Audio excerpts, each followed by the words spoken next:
But they would likely have to participate by like a go-to meeting and a PowerPoint Right. distance. We have that capability in here, don't we? Yeah, I think we do. Great. Yeah. Okay. Anything else? So is there a motion to adjourn? Second? Second.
right.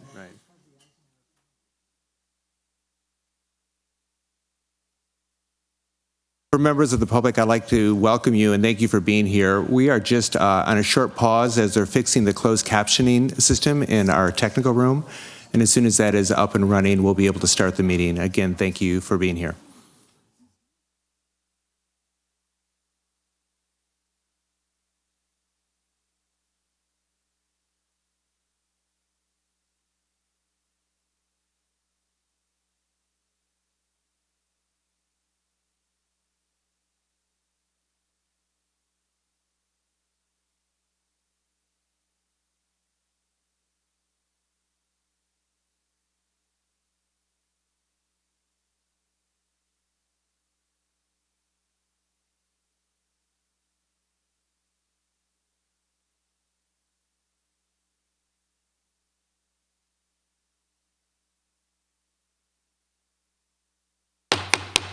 I'd like to call the Planning Commission meeting to order for April 24th, 2009. Can we have everyone in the audience and on the dais silence their cell phones, please, on this? Can we have a roll call, please? Commissioner Donenfeld. Present. Commissioner Garner. Commissioner Hirschbein. Present. Commissioner Hudson is out. Commissioner Song. Present. Vice Chair Maruzzi. Here. And Chair Woods. Here. Thank you very much. We have a quorum. Thank you. May we have a staff report on the posting of the agenda? Certainly, Mr. Chair. The agenda was posted on Thursday, April the 18th. This meeting has been noticed and posted in accordance with state law. Fantastic. Thank you. Are there any revisions for the commissioners to the agenda? Seeing none, can I have a motion to accept the agenda in a second? It's moved and seconded. I'll second that. Okay. All in favor, just say aye. Aye. Aye. So moved. This is a time set aside for members of the public to address the Planning Commission on the consent calendar items and other items on the agenda.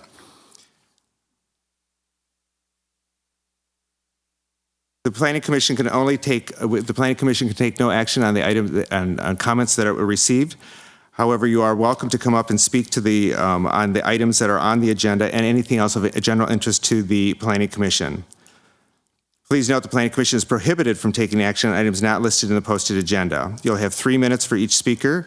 Testimony for public hearings may be offered at the time of the actual public hearing itself. If you are here to speak on items 1A, 1B, or 1C, which basically deals with right-of-way, this would be your time to come up and speak to the Commission. Is there anyone in the audience that wants to speak on those or other items of general interest to the Planning Commission? Seeing none, we'll move on. Do I have a motion to accept the consent calendar? Is there a second? Okay, sorry. There's been a motion and a second. Is there any discussion? Okay, please vote.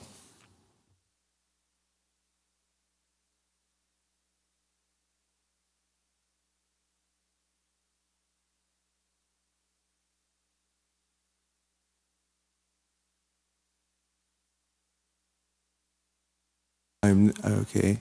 Motion passes unanimously.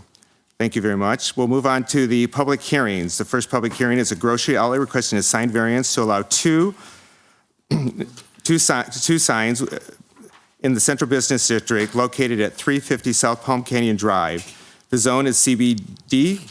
The case is 8.262. Can we have a staff report, please?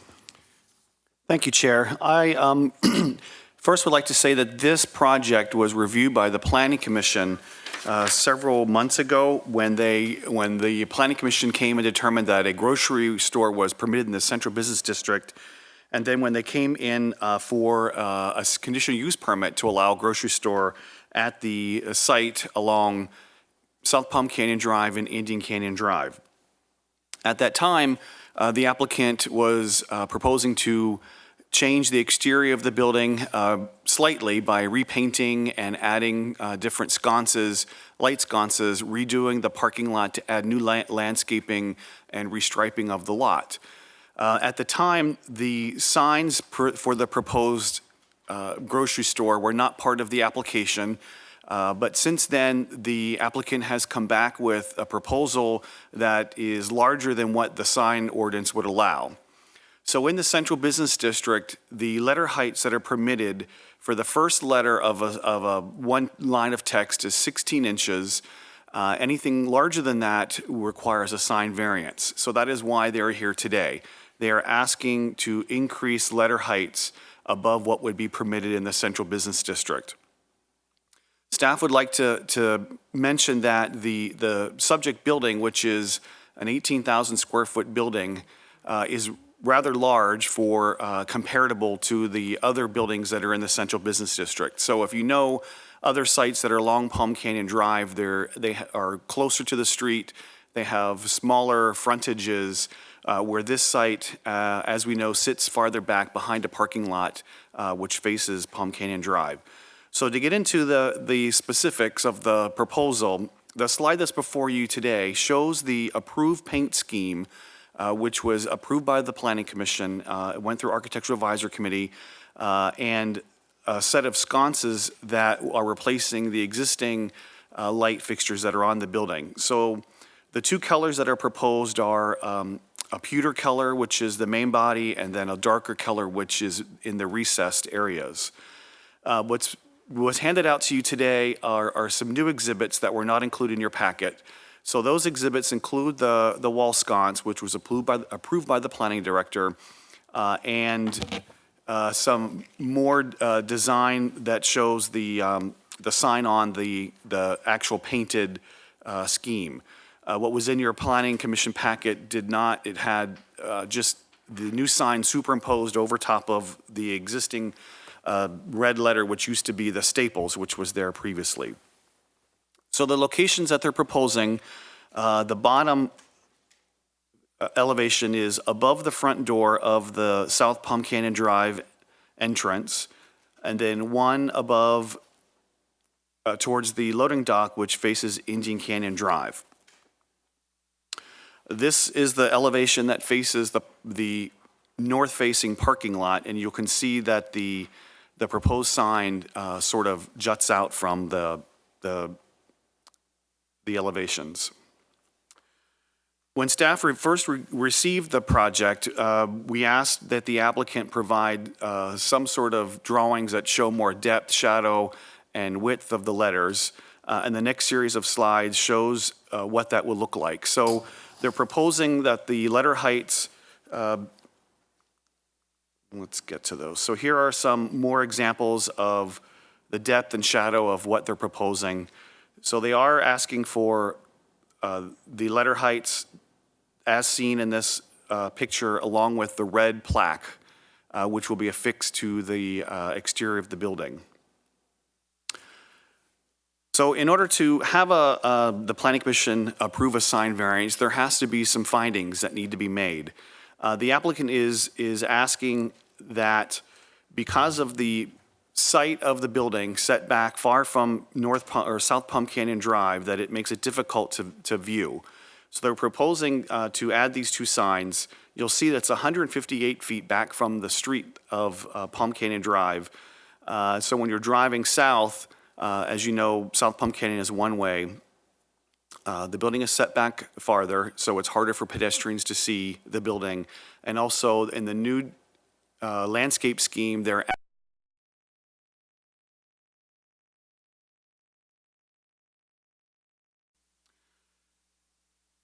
when staff first reviewed the project, this was the proposal at 5 feet for the total height of the sign. We were concerned about the reveal, the distance between the edge of the red placard and the top of the building, and then the bottom of the recessed. So they have come back and revised it for a total of 4 foot 10 inches, which gives us 5 inches on each end to provide greater white space behind the red plaque. So once again, the letter heights will be 22 inches tall, which is taller than what the code allows, which is 16 inches. And then the bargain market, which is the second line of text, that also ranges between 14 and 16 inches. So the variance, the total all square footage is 47 square feet roughly. And this size is permitted, it's less than 50 square feet, which would be permitted by the sign code. However, the variance, once again, is for the letter heights. So in the packet that they presented to you, they have listed some other signs that are in the immediate area. And if you look at the very left-hand side, there's a street sort of view, and it shows signs that are along the street, which include the Bevmo across the street, the Quality Inn, the Tapalakia, which is a Mexican restaurant, the Rite Aid. So those spaces that are adjacent to it, the Rite Aid and the Mexican restaurant, those are part of a multi-tenant sign program. And as the Planning Commission knows, that you can approve a sign program that alters or provides deviations from what the code allows. But because this is a standalone building on a single lot, that is not an option. So that is why they have to come in and ask for a variance, because they cannot ask for a sign program because it's not multi-tenant. So they provided some photographs as you come down the street. The building, as you know, sets back 150 some feet, and this proposed sign will be above the front entry into the grocery store.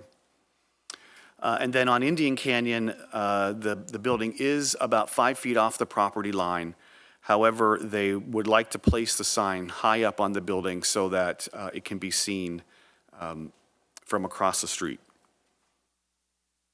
They also provided us some pictures of existing signs. As I mentioned, the Rite Aid, the H3K, which is down the street, the Quality Inn, the Mexican restaurant next door, and then Woody's, which is another restaurant farther down Palm Canyon.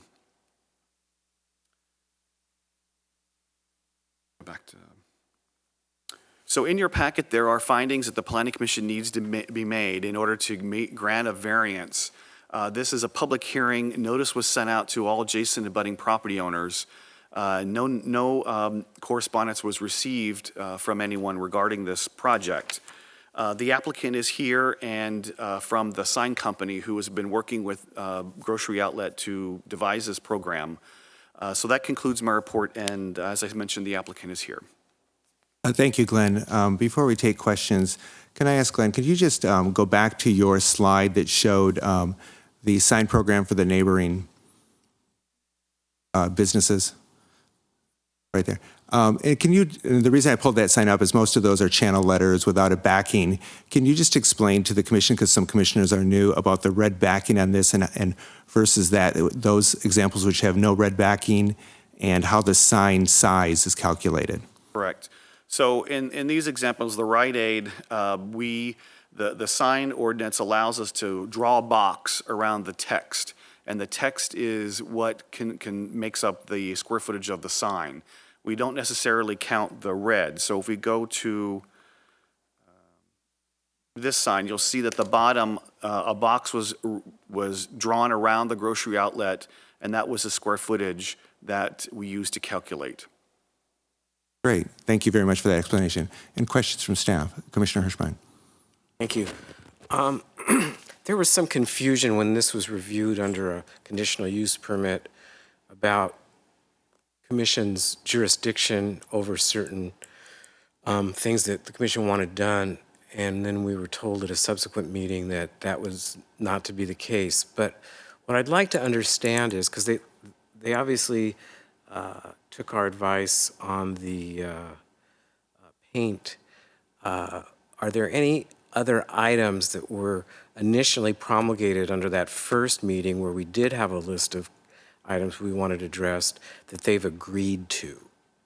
Yes, so the Planning Commission, if we look at this drawing that's in front of us here on the bottom, there was a lot of discussion about the centering of the entry door, the cart corral, how that would be laid out, if that would be landscaping that would screen the parking of the carts at the front entrance. There was discussion of the types of trees that would be planted in the parking lot. The wall sconce, after the Planning Commission meeting, you gave staff direction to work on a paint scheme that would be consistent with the rest of the buildings within the neighborhood. And we took your direction and worked with the applicant to come up with the paint scheme that's shown here. And I do have one of the paint samples if you actually want to see what it looks like, the paint. And then we worked with them on a sconce, and that's the light sconce that is presented to you today, that the applicant could find one that was appropriately sized, that was large enough. Some of the ones that we showed at the last planning commission, they were too short, we felt, and this one, we feel meets that bill. There were a number of items on that list, including providing new glazing in the openings or some other opaque material rather than film on the glass. There were a number of items. There's probably a dozen items on the list. That was the first meeting that we did where, I think it was the first meeting, it might have been the second meeting. And I just want to understand which ones specifically they're agreeing to on that list and which ones they've said no to. Right. Through the review process, the AAC and the Planning Commission were pretty consistent on they wanted to be able to see into the grocery store. What they're proposing on this bottom slide, you'll see that the gray on the glass is actually an opaque film. So they're proposing to apply film to the existing glazing? Yes. And above that, they're leaving it transparent? I think that's also going to be filmed. So all of the glazing is filmed? The glazing that is above the entry door will be see-through. You'll be able to see inside the store. Okay. So the other elevation, this elevation, that's the glass on the right-hand side, that also will be the darker film, and then the top portion will be a lighter film. But they'll both be opaque, translucent or opaque, not transparent? You won't be able to see it, no. Do you remember the other things, or do you have that list? Because it was on a set of minutes about this. The Planning Commission approved the conditional use permit, and we're addressing the signs today. No, I'm just wondering what they've agreed to and what they haven't. I understand that. I've got another question.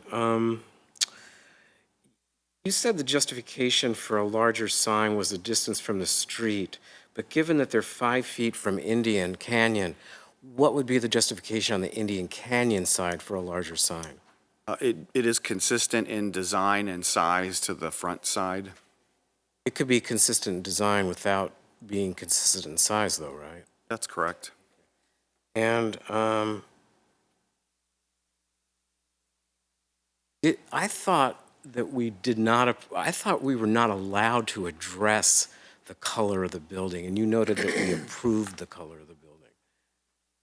No, it was part of, the AAC saw this building design multiple times, and they made a recommendation to the Planning Commission, and the paint colors was part of the approval of. Lynn, I thought you had counseled me that under a conditional use application that we were not allowed to address architectural issues. Correct. The applicant had filed a conditional use permit and a minor architectural application together. We brought both of those applications to you, even though a minor architectural application is really a staff level approval. And so we were just looking for the input of the Planning Commission relative to the minor architectural application, even though as a conditional use permit, we normally wouldn't do it. So it's because there were two applications and we were only seeking the input of the Planning Commission. And under the minor application, architectural application, we didn't have any jurisdiction over, for instance, replacing a degraded glazing system? Is that true? No, that would typically be a staff level approval. So you can kind of pick and choose which ones you guys want to review and which ones you The want us code to gives me review. that authority. Okay.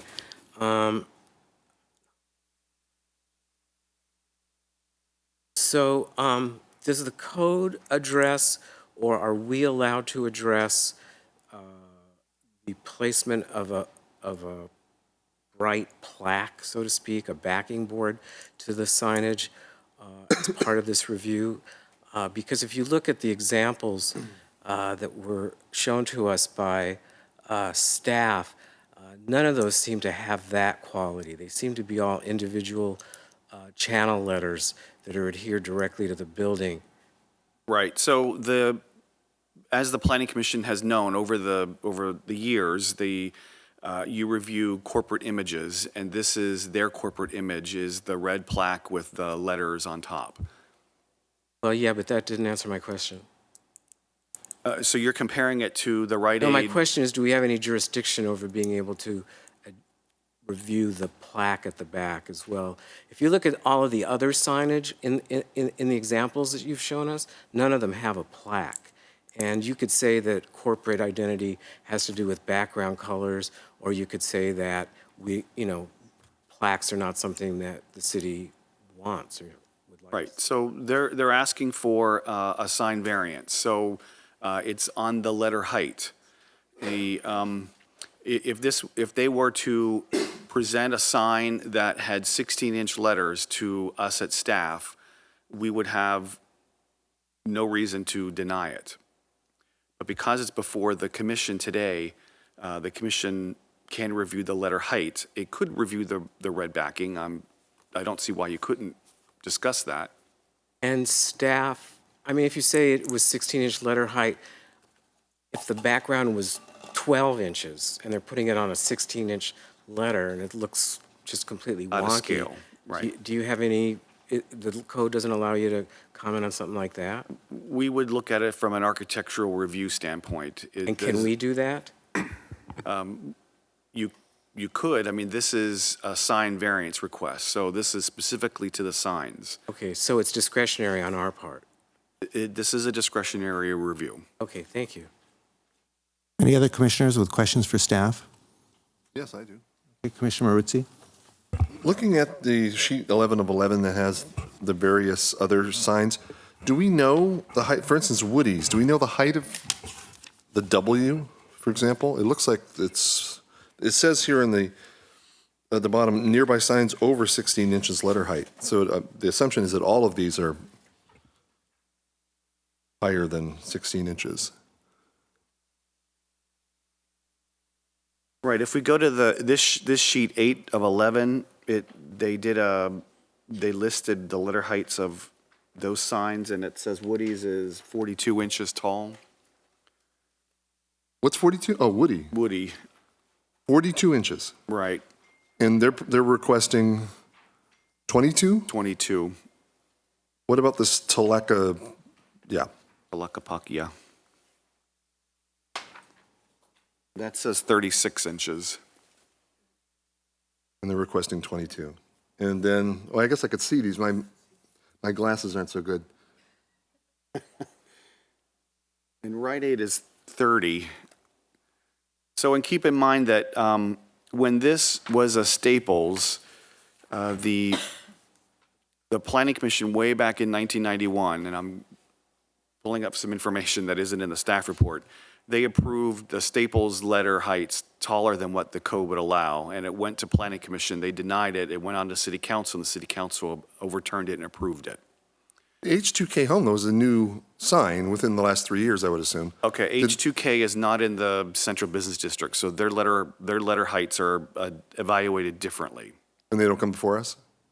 Pardon? It wouldn't come before us because it's not in the Central Business District and the code allows the 30-inch height? Is that what you're saying? Right, the letter heights are not restricted. It's more square footage. It couldn't be larger than 50 square feet. So those letter heights are So going the to be. most relevant one is Woody's, because that is in the Central Business District, correct, in terms of the 42 inches?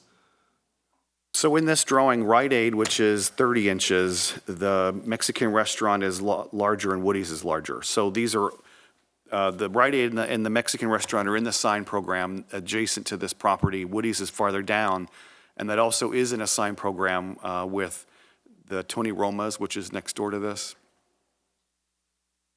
Okay, thank you. Are there any more questions of staff?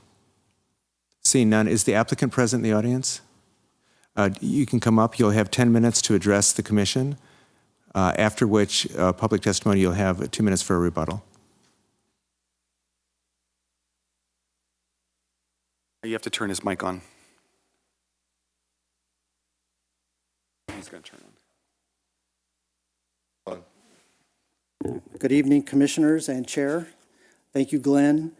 Could you give your name for the record, sir? My name is Mitch Chemmers. I represent the sign company and also, to a degree, grocery outlet. So I wanted to first reinforce a few items that you heard in the report. just to justify why you're seeing what you see. One of the reasons that the sign is proposed at the height, that the letter height that you're seeing, is because the sign is higher than most. You know, most of the code is really designed for sort of a village atmosphere, and it's more than just because it's set back from the street, because that is an issue. It's also because this sort of offsets the perceived height. So getting that few inches of height creates sort of parity with the other signs.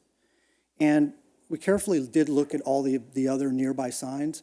And one of the things that we noticed is that although the concentration of overall letter heights happens in this area, they're not really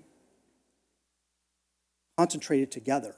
You're not ever standing in one place seeing a bunch of large heights. So this helps, doesn't really create a sense of blight or, a group of large signs. So, and of course, although this building itself isn't a multi-tenant shopping center, it abuts one. So it doesn't mean that it's a multi-tenant, but it sort of doesn't look out of place. It's not like it's a standalone building that's a pad off somewhere. So that helped us feel like that it works.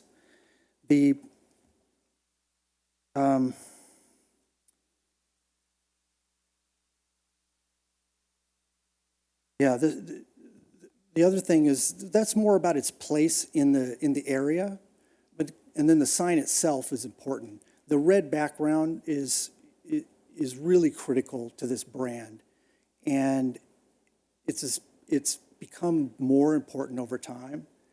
And it's hard to express how critical that is for grocery outlet. I don't think you're ever going to see a grocery outlet that doesn't have the red background. And we want to be respectful to the aesthetics of every community we go into, but it's been working. And I can talk about the depth of the sign. The letters themselves are 5 inches, which is typical for channel letters. And the background that it's on is 2 inches. So it's deeper than most, but because of the height, its perceived depth isn't overbearing. Another thing that I've heard discussed is the purpose of the sign on the back. Yes, it's important to maintain the consistency, but one of the reasons that sign is placed back there and proposed at the same size is because that sign serves northbound traffic, and being able to see the sign as you pass it, it helps, because if a sign is small and you're on top of it and it's 25 feet in the air, it sort of becomes a postage stamp that you don't really take notice of, and it doesn't really serve its purpose as a strong brand identity. So my whole point about that is these help, their height, their distance, they help just create parity rather than being bigger or overbearing. So yeah, I think that the sign is, it's important that it go where it's installed, because anything lower, it would create really, bad visibility issues, and it would look awkward. It's just the design of the building. And so really being up there in that sign band is important. And if it's going to be on the sign band, its presence should, deserves to have that little bit of offset to help compensate for lack of parity with other signs in this area. That would be it for now. Thank you. We may call you back up, but you can have a seat at this Thank point. you. Is there anyone in the audience that wishes to address the commission on this particular subject? Not seeing anyone from the audience. I close the public hearing, and I'd like to open it up for commission discussion. Is there any commissioners who would like to start off? Commissioner Donenfeld. I have no problem with these changes. With respect to supporting the variance to the sign ordinance, I think it's clearly warranted on the Palm Canyon side because of the huge setback in the parking lot and being able to see it. The only thing I would say on the Indian side, I think there's justification for it as well, because until Indian is made a two-way street, and I'm not sure how far down it's going to be made a two-way street and how long that's going to take, it's very hard to see signage as you're moving along north on Indian because the traffic is moving fairly quickly at that point. My only thought would be, instead of putting it at the first panel on the south end of the elevation, that it might be better to put it at the end panel just as you're turning in the parking lot, because by the time you hit the building, then you can get some perspective on the building and see the sign, as opposed to it having, if you're going north, that you're going to miss the sign if it's on the first panel, if you will, as opposed to seeing it more towards the entry to the parking lot. But in terms of the increase in size and even the red background, we've been very respectful as a commission over the years to the branding of various applicants. And branding and signage is very important to them. And unless it's just absolutely obscene or egregious, we've been pretty consistent with the branding request of the applicant. So those would be my comments. Commissioner Hirschbein? Yes, I am going to respectfully disagree with Commissioner Donenfeld on this. I believe we have a duty to maintain the integrity of our community regardless of any specific branding requirements of a retailer that wants to come into our business district. And although the size of the sign to me is not as much of an issue as that plaque, it just really degrades the building. I think painting it these colors will tone the building down quite a bit in a nice way. I think, unfortunately, there were a number of items that we identified prior that aren't being addressed, and I guess that's no longer, in play. But having that red background plaque, it's a very, use a phrase, down market look to a retail outlet. That's why all of our retail endeavors, if you go up and down, if you look at the photographs that were supplied, are individual letters on the face of the building. It's a more expensive way to put a sign up because they have to drill a hole, two holes for each letter to get electrical back to it. And honestly, I've got to say that's probably a big determinant in why they want to put the plaque there. If you look at the plaque in the example they gave us, there's a little bit more architectural reason for the plaque to be there. Could you flip back to that one that they gave us? Yeah, go back, yeah.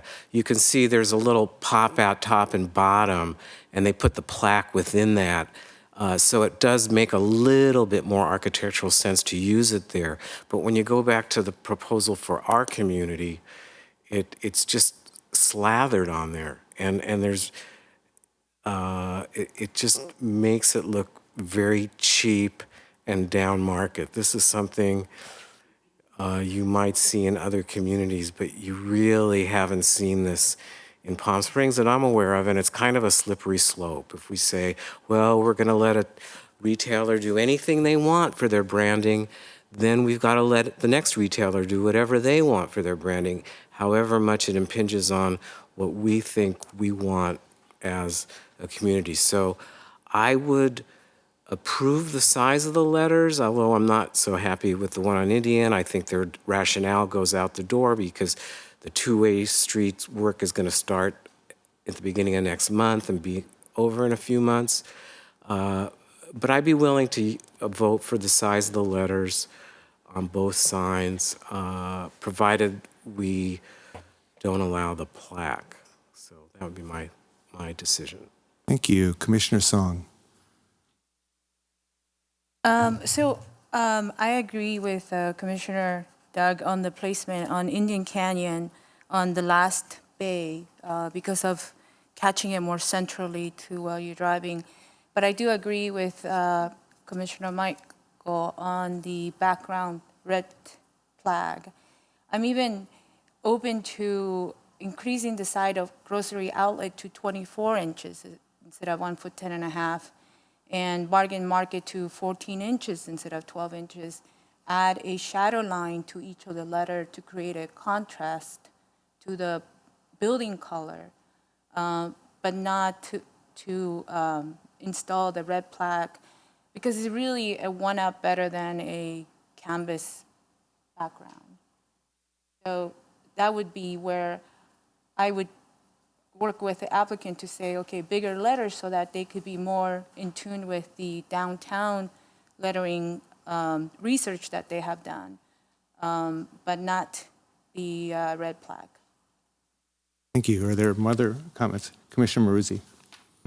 And just a question for staff.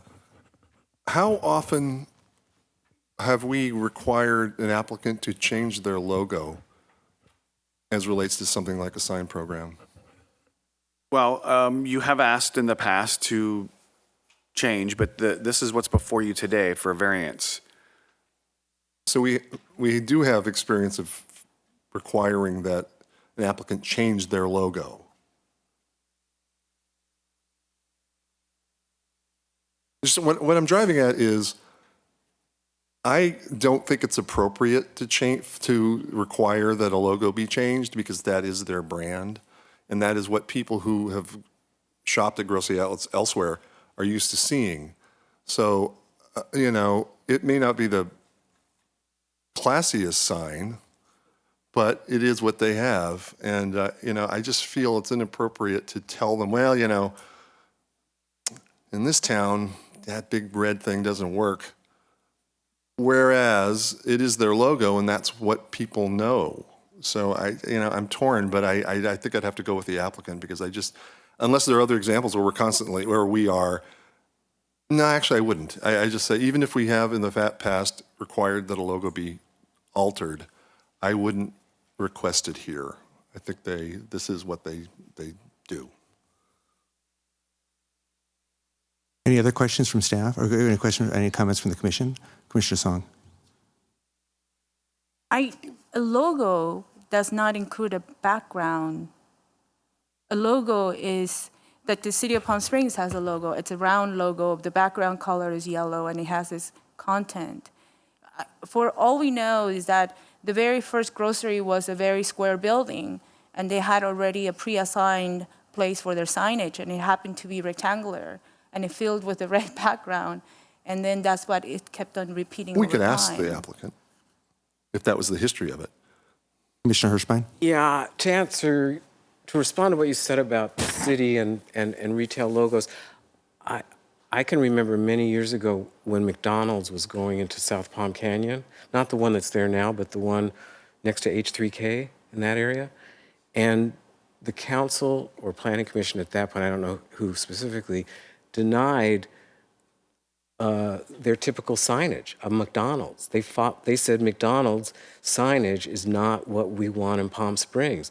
And I don't know if you remember it, but it was pretty tasteful what we wound up with. It said McDonald's. You could tell it was McDonald's.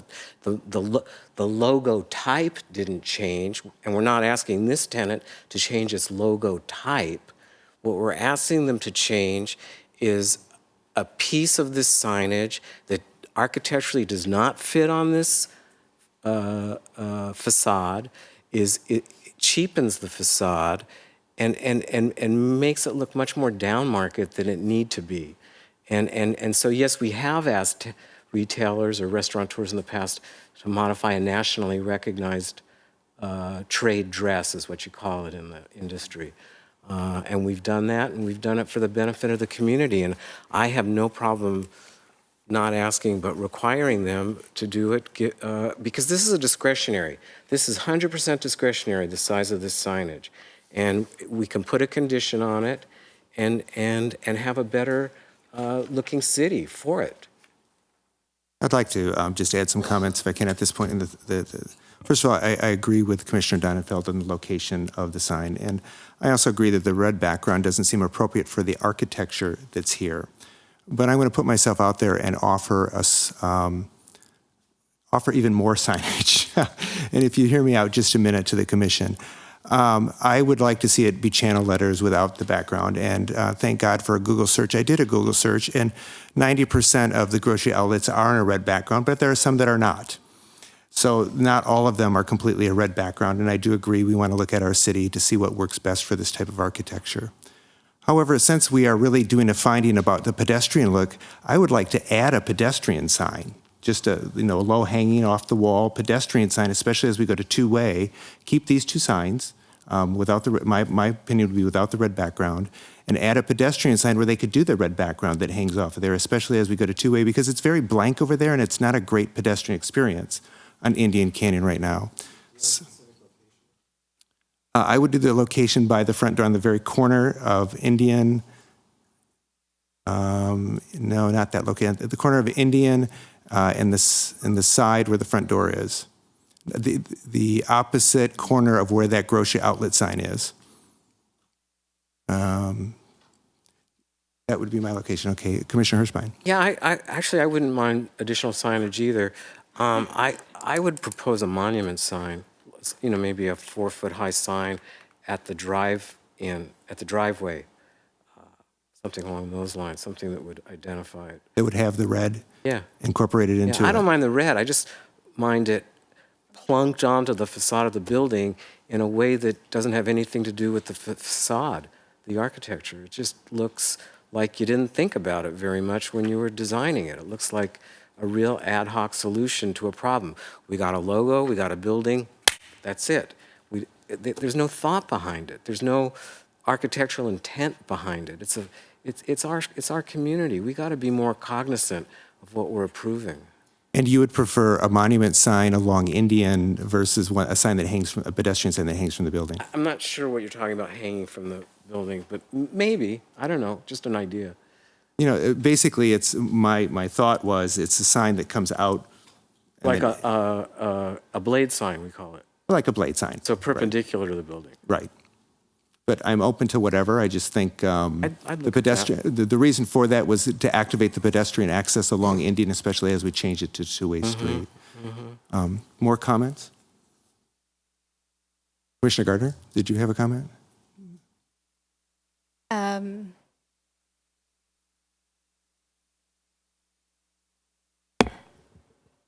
This is all very interesting, actually. Yeah, I also did a Google search and noticed that some of the signs are not on the red backing. I'm up for it either way. I think you all make really compelling arguments. I think it would be nice to have a pedestrian sign. I think if we are trying to move towards being a city that is, accessible to pedestrians, then that would be a good idea. But I will go either way as far as the red backing. Commissioner Song. I was mentioning about increasing the signage by a couple of inches to help in the recognition of the name brand from the street as an exchange of removing the red background signage on that fascia. And I didn't hear any takers on that. Is it because you much rather keep the 22.5-inch that they're being proposed in this variant? Could you go back to the facade one again? Commissioner Hirschbein. Do you want to take it up? Forget the 4'10", forget Yeah. the 5'8". We're looking at the top grocery outlet. Right, That but- itself is 20 inches and a half. I'm saying 22 and a half, so take it to 24. How close would that get to the top of the facade? Well, if you look at their plan, there's actually an 8-inch, the red back plate, there's an 8-inch offset all the way around. From the top of the grocery to? Could you go up to and point it out, or somebody, just to make sure that we're clear? Right, so from the top of the white to the top would be almost 10 inches. So you're saying make the letters larger. So another couple inches? Yeah, Yeah, so then it'd be 8 inches from the top, which is enough. yeah, it gives them more importance to the name. Letter, yeah. Letter. But the background isn't red, it's white. So you'd have white on white or white on off-white?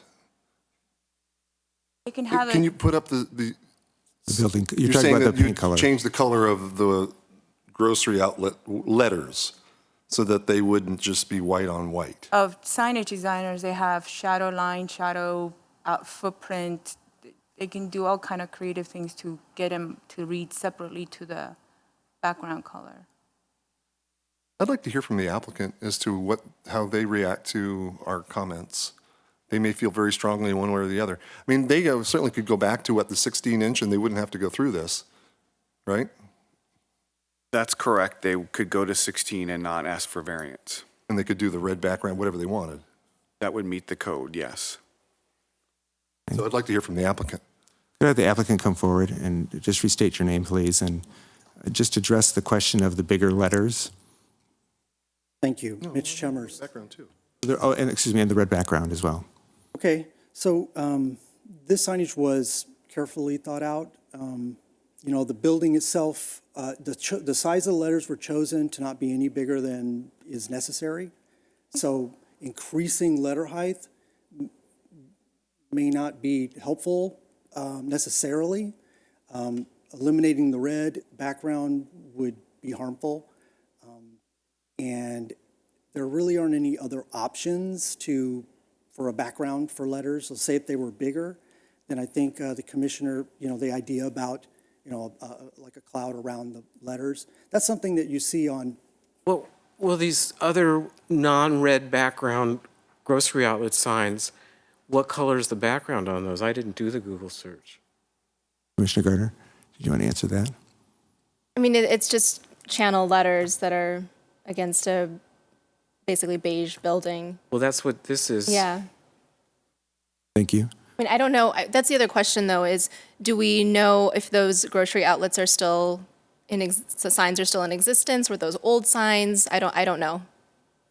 Yes, you're referring to early sign layouts that aren't brand consistent and have continued to be an issue, and they're all going to be resolved over time. Good to know. But to continue the point about the background, we're putting a cloud around the back to create contrast. That is a typically very unusual look these days. You'll see it on Togos and Subway. And that particular look, it's a good idea because it serves a purpose, but for this building, it would look rather ununiform. And at least having the rectangle follows a design element that's consistent with the building. So if I could ask you a question, I think one of the suggestions would be to actually increase your sign program, maybe go to channel letters and increase your sign program with a potential monument sign or a pedestrian sign that has your full logo. And I'd like to have your thoughts on that. Well, we'd certainly be open to a monument sign. The challenge for this site is there's not a lot of places for it. There's our pedestrian height walls, at least on the Palm Canyon side. And it is something we'd have to look at really carefully to make sure that the setback isn't so far that it would be functional and useful if we were going to propose that. Does any other commissioner have a question of the applicant while he's up here? Okay, thank you very much. I appreciate that. We're still in discussion mode between us. Is there any more discussion we want to have, or can I hear a potential motion? Mr. Chair, just one other comment. Because the idea of a monument sign has come up in front of the Planning Commission, I'd just like to offer that in the downtown, uptown sign regulations, which are applicable to this area, monument signs are not permitted unless they're done under a sign program, or in this case, they could do it as part of a variance. So if the Planning Commission were to approve a monument sign, it would need to be included as part of this variance application. Relative to a pedestrian sign, that is something that is allowed in this area, and as long as they conform to the maximum size limits, they wouldn't need a variance to do that. So that is something that would be permissible under the code currently.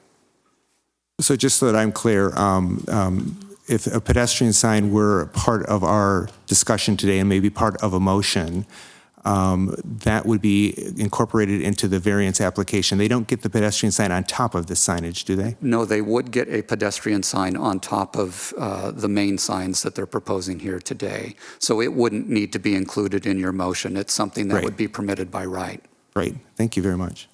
Commissioner Hirschbein.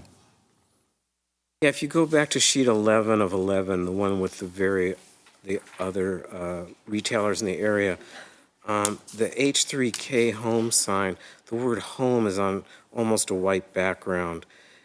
And that was their logo, I guess, and that's what they chose to do. And maybe the color chip that they're proposing for the facade of the building, that fascia element and the pilasters, could be darker, could be a little bit darker, could be darker beige color that would contrast with the white outlet of the grocery outlet.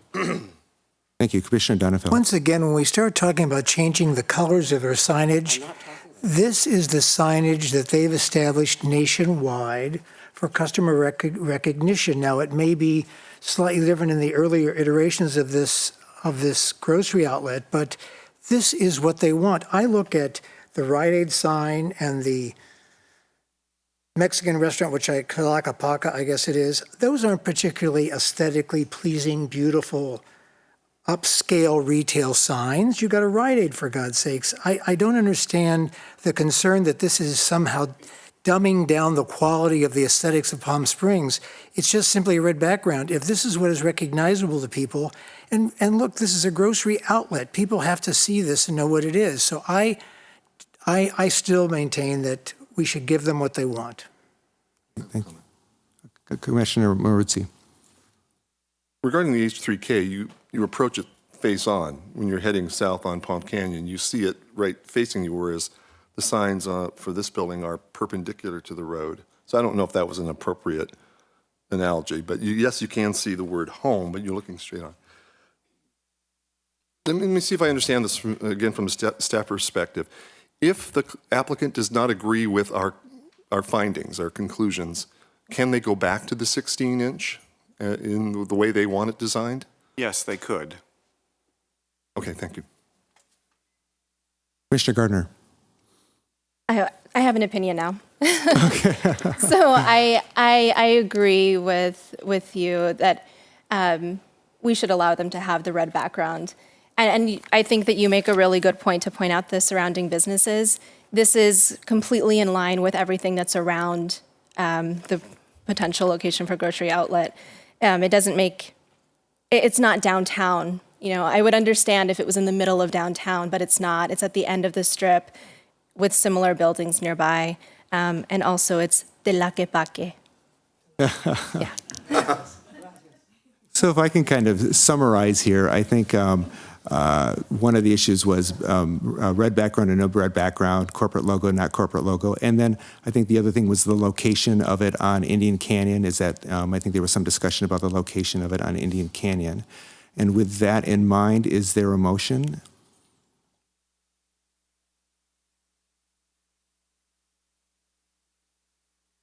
I will move the staff report with respect to the two signs being proposed. If I can incorporate this, or maybe this doesn't need to be incorporated, I think a pedestrian level blade sign or something like that would be very appropriate for this site as well. And I think that's it. That would And be my location motion. of the sign? Well, yes, I think it's something that I'm not necessarily imposing it on them. They may have had a corporate reason for wanting it there. I just think logistically and for accessibility and visibility, it makes more sense to be on the last portal as opposed to the first portal. Or Ms. Song described it differently and it made more sense to me. I keep saying archway, thank you. And that would be really up to, I'd be curious, maybe I could suspend my motion for a minute to hear from our sign man. I know that's sort of odd when you're making a motion. Yeah. I don't think it's for us necessarily. They understand who their customer is and how they can best locate the facility. I just think it would, from my perspective, if I were designing it, I would put it further down on the building. And do you want to have that as part of your motion? I don't think so. Okay. Is there a second to the motion? You push the motion button? It's been first and it's been seconded. And is there any discussion on the motion at this point? Hearing no discussion, let's vote.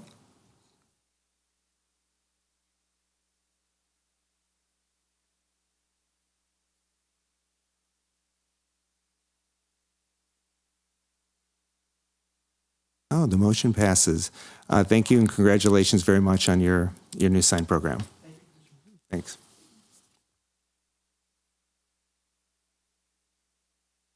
Okay, we're going to move on to the second public hearing on our agenda. This is a Johnson Family Trust doing business as Colony 29 for a general plan amendment to change the land use designation from estate residential ER to medium density residential for a portion of the property. There's a negative declaration under CEQA and a conditional use permit to allow the site to operate as a 7-unit hotel located at 137 South Tockwitz Drive, Zone R2. With that, can we have a staff report, please? Just one thing, I have to recuse myself from this one. Okay, so recuse, if we can hold on the staff report just a second, and Grace is recusing herself from this item. Commissioner Garner, this is for a business-related reason? Yes. Okay, thank you.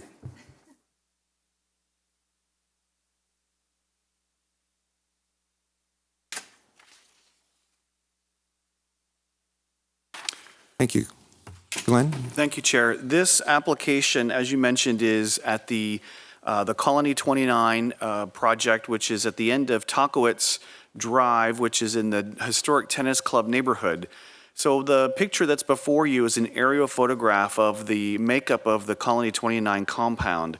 And as you can see, it's a series of structures. There's a large house that is a 5-bedroom house. There's several other cottages and other properties that encompass the complex.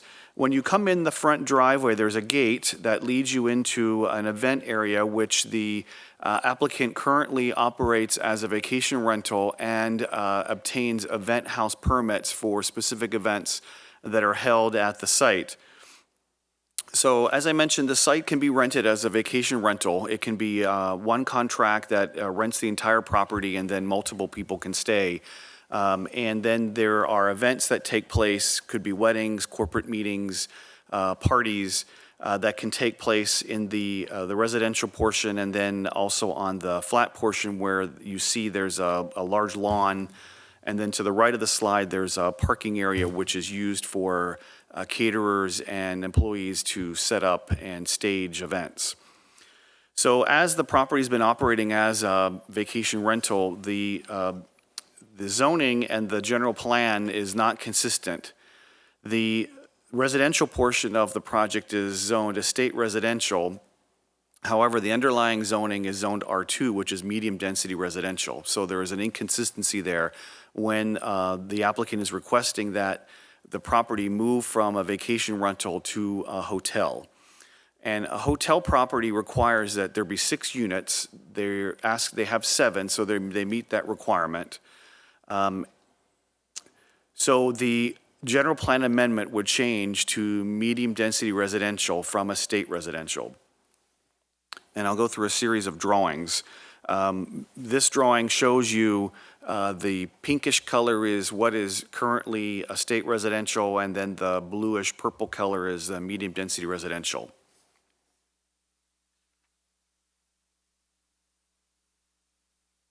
So the Planning Commission, when they evaluate this general plan amendment to change it to medium density residential, the state of California does not provide specific guidelines or findings that the Planning Commission needs to make.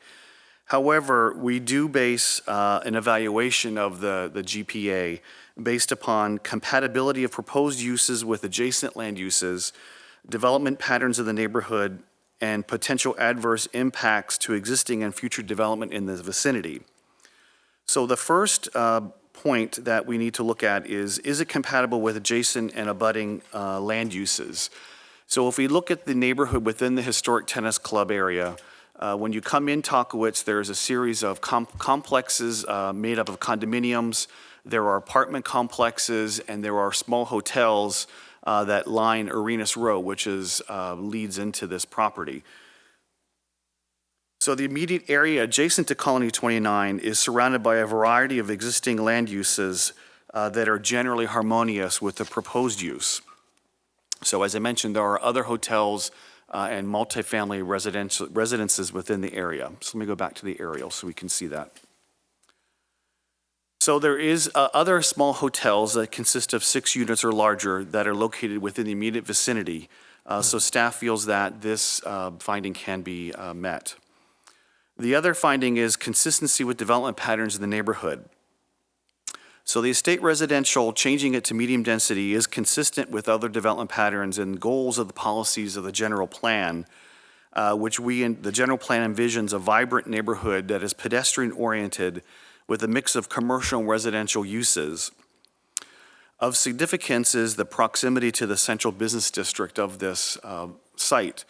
So it's within easy walking distance to the downtown. And of course, the downtown provides entertainment possibilities of hotel, restaurants, other hotels, nightclubs, grocery facilities, and other activities along Palm Canyon. So we feel that that finding can be met also. Will there be potential adverse impacts to existing or future development in the area? To evaluate this finding to the impacts of the neighborhood, an initial study was conducted that reviewed traffic, noise, air quality, and land uses. The study determined that the proposed amendment, along with the existing operation, would not result in new impacts or cause less than significant impacts on the surrounding areas. A negative declaration is before you today, which is what the CEQA document found. That CEQA document is included in your packet. A notice of intent was published, and there was a 20-day review period to receive comments from anyone that was interested. Staff did receive a letter from the tribe, being that this is not far from a tribal site, which is to the north, and they agreed that the cultural monitoring, which is part of any of our conditions of approval, be sufficient. So based upon these findings, staff finds it reasonable and harmonious with the goals and visions of the general plan, and it corrects a discrepancy between the zoning and the land use and proposes no detrimental impacts to existing and future development within the vicinity. So that was our finding based on how the Planning Commission could approve the general plan amendment. The second element of this application is a conditional use permit to allow these hotel units to have kitchens. The zoning code requires that if more than 10% of a hotel unit contains kitchens, they need to get a conditional use permit. So they have applied that the kitchens which are currently in each of these units remain, so they do not have to remove them. And that would only be approved if the commission agrees with the findings of a conditional use permit. So those findings are listed in your staff report. There are 6 of them.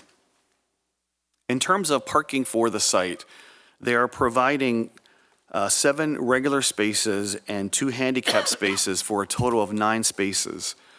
And I know that there has been a question about the main house contains 5 bedrooms, and some of the other houses contain 2 and 3 bedrooms, and there's some studios.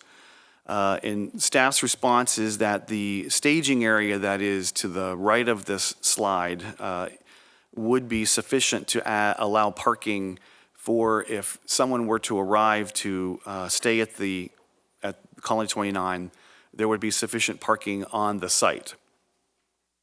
In terms of events that are proposed to be held, when a hotel exists, they are permitted and allowed to hold accessory type of events.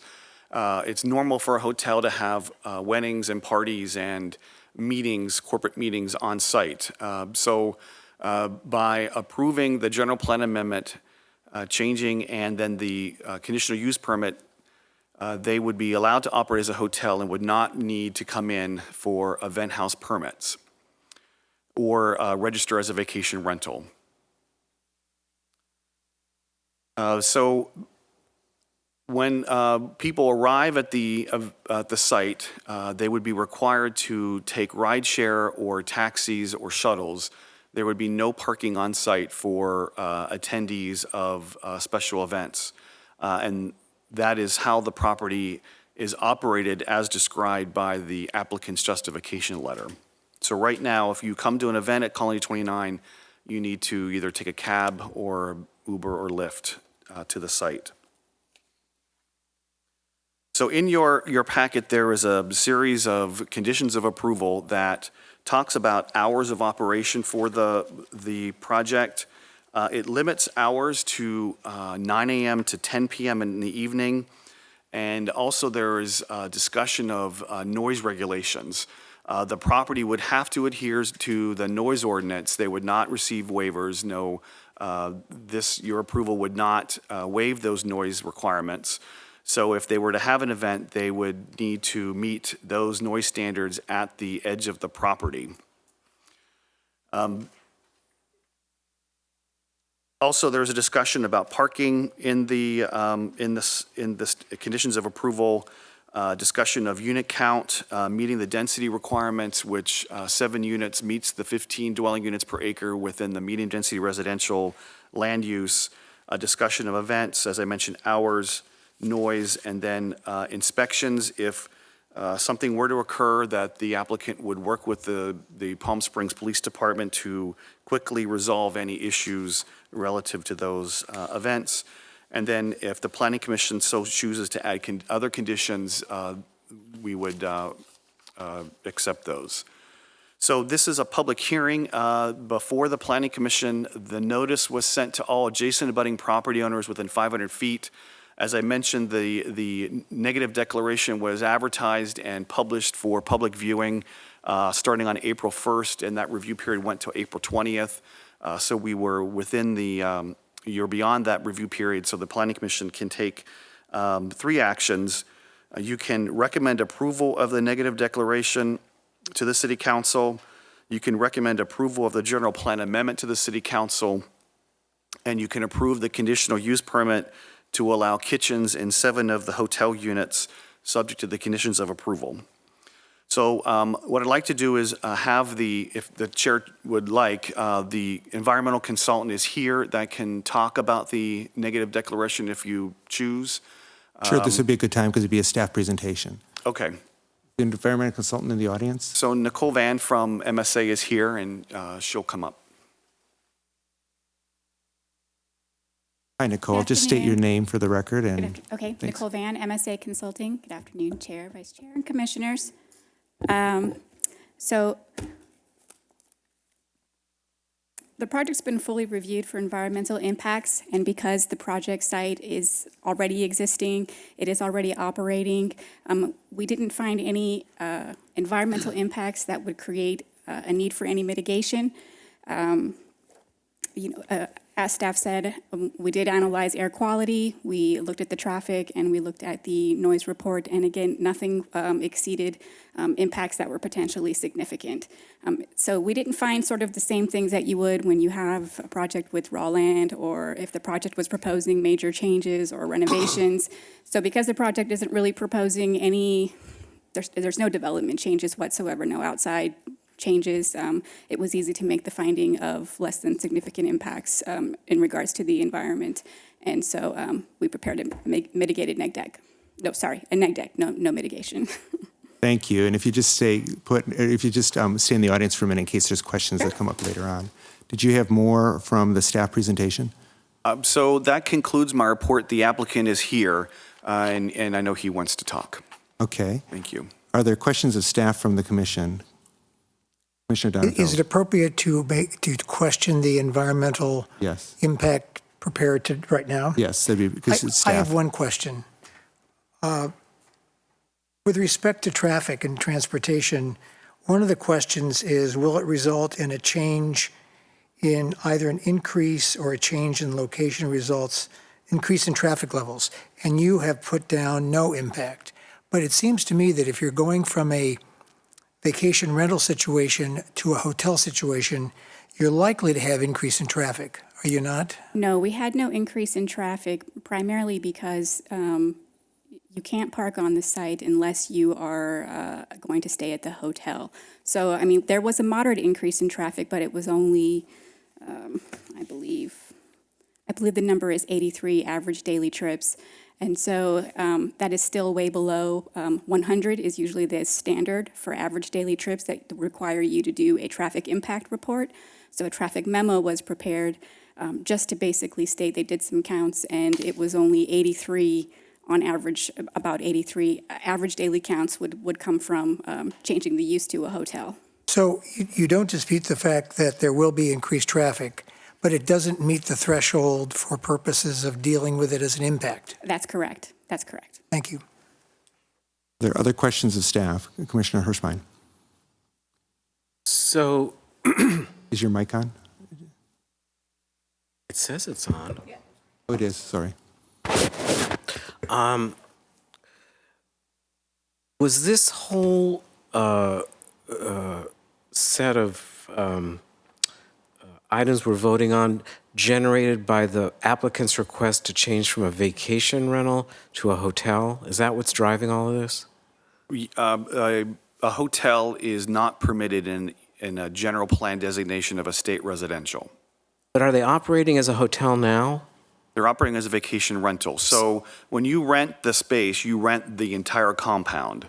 When it goes to a hotel, you could rent the main house, the other house to a separate contract. There could be 7 different units where Okay. now you rent it as the whole So right contract. now, I couldn't, well, I never could, but I couldn't rent the big house, and then Maria couldn't rent the small house right now. That wouldn't be allowed under how they're Right, operating that's, that's correct. Okay, so, and then they came to you and said, we want to be able to rent these out separately. What do we have to do? And this is what you told them they had to do. Is that the reason for all these changes?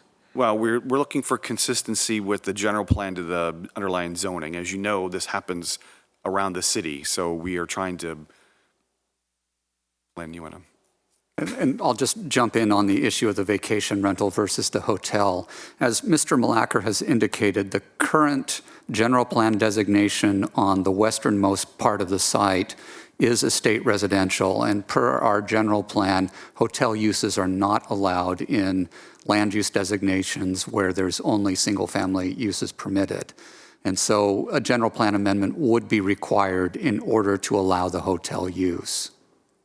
Does that answer your question, Mr. Hirschbein? And then the conditional use permit, et cetera, all follows from that? Correct. Because the units have kitchens per our zoning code, whenever more than 10% of the units have kitchens, it does require a conditional use permit. Okay. Otherwise, if the units did not have kitchens, a conditional use permit would not be required. Okay, and I'm looking at the white lines, and I'm assuming those are the lots that encompass the whole project. So would I be able to rent out the big house and then two other people be able to rent out 141 and 139, and somebody else be able to rent out 143 right now? Right, so what this is showing is the different parcels. So it comprises of 8 separate parcels.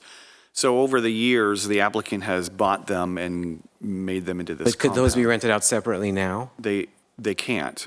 They cannot. They cannot. Okay, and then do you know, I could ask the applicant this, but any of the conditions you're proposing to put on the conditional use permit, are those currently being adhered to, or is it something above and beyond how they conduct their business now? I don't know if you know this. I could ask them if. Well, what they have to do is they have to meet fire code. So they are in the process of doing some upgrades to meet the fire code requirements. There are other issues with a pool lift. The pools do not, you need to have a lift for a handicapped person to get in and out of the pool, so they're doing those types of things now. But you mentioned hours of operation for the event space and some other things. I was just wondering if that coincides with how they're currently conducting their business, or is that something that's will be a change to their business? Right, so every event that they have, they need to come in and get an event house permit. So in 2018, they had 18 events at the site. So each of those events, they need to come in and get a series of conditions of approval. Okay. And that addresses noise, a whole series of trash and parking and number of people that attend the event. So this would take the place of those individual permits, and that's why you want to put the conditions on it, like a blanket statement? Mainly hours and noise is what Right. we're focusing on. Because you don't have to have an individual permit. Now they can just go do it if we approve it. Yes. Okay, got it. Thank you. Commissioner Song? Hi, Glenn. I think maybe it's a redundant question, but if R2 is going to be the underlying zone in which it allows, 15 units to an acre, and R2 are apartment multifamily, and they do require kitchens, why do we need a conditional use permit to allow a kitchen, for this boutique hotel? So there's a distinction between multifamily and hotel. And the zoning code has been pretty consistent through the years that they wanted to make sure that if you have kitchens, that you get a conditional use permit and versus not. And we've seen some conversions of multifamily that have gone to hotel that they've Right. had to remove the kitchens because they either couldn't or didn't meet the threshold of a CUP, so they've removed the kitchens, and one of them may have a manager's unit that has a kitchen. Got it. But here, these are, historic houses. They've been here since the 20s, and to remove the kitchens, the applicant is telling us would be very cost prohibitive. Okay, so in this case, as a boutique hotel, is how the conditional use permit is used for the exception? Right, yes. Okay, thank you. Thank you. As we know, this is it's really a very special place up here, and it's got a beautiful history to it as an art colony as well. And I think the readaption that has been used so far and the vacation rental has worked fairly magically, not completely magically, but for the most part magically out there. But the question I have is more based on our code and how we interpret our code. It says the code requires one space per guest room. And I guess the definition of guest room, when you have a 5-bedroom house or a 3-bedroom apartment, how are we coming up with that 5-bedroom house is just one guest room? Right, so the house would be one unit. Even though it has 5 bedrooms, it's rented out as one unit. That is how staff interpreted that. Okay. And then I understand, and if I'm looking at the condition number Plan 4 on page 7, and this is just really around to ensure that we have sufficient parking on the site and it can't be taken away, and that we've clearly identified it in the CUP. But the parking says additional spaces shall be made in an overflow area identified on the site plan. Is that actually, do we have a site plan where that's identified? Right, so let me go to the, This is the site plan, and this is showing the overflow area here. And that would be part of the record as well, part of the CUP record? yes. Okay. So in your conditions, if you look at administrative condition,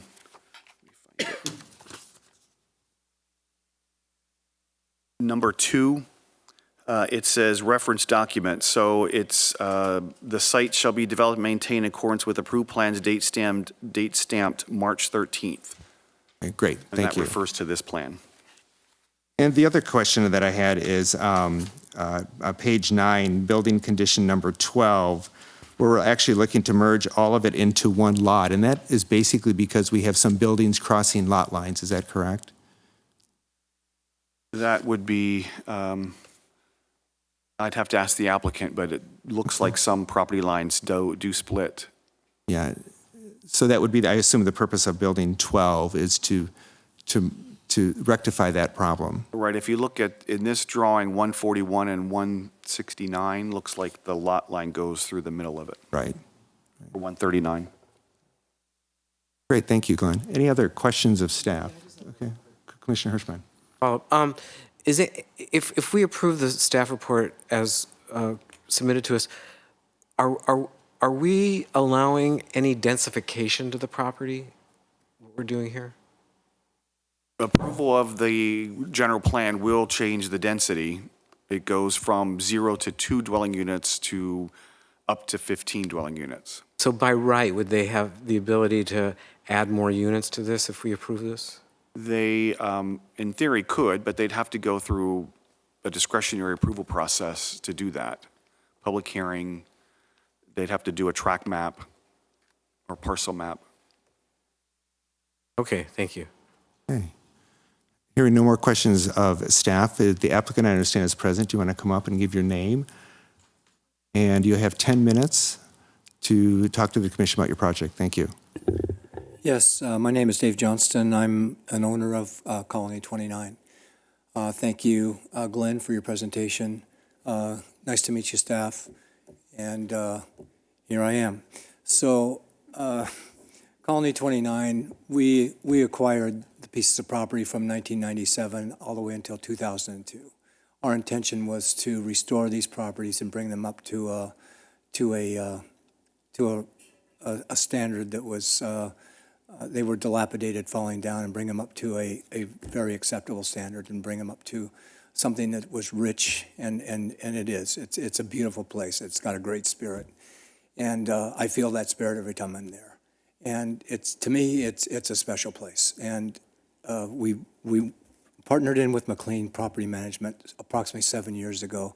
We moved from the facility, and I looked at what we could do to make it viable and keep it energized. And we entertained the fact of vacation rental.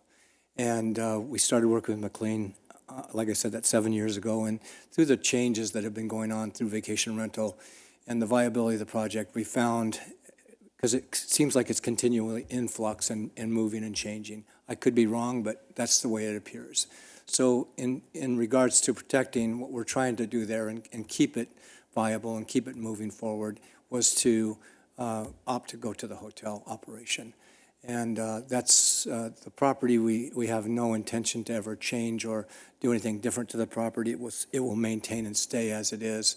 I have, at this time, no intention of adding more or putting more units in place. We had done a plan quite some time ago with Jim Chiaffi and did some small bungalows at the bottom, but it just wasn't viable. And we just looked at it at the time and said, no, let's just keep Colony as Colony and keep it enriched as it is. The botanical gardens are phenomenal. They rival anything in the desert.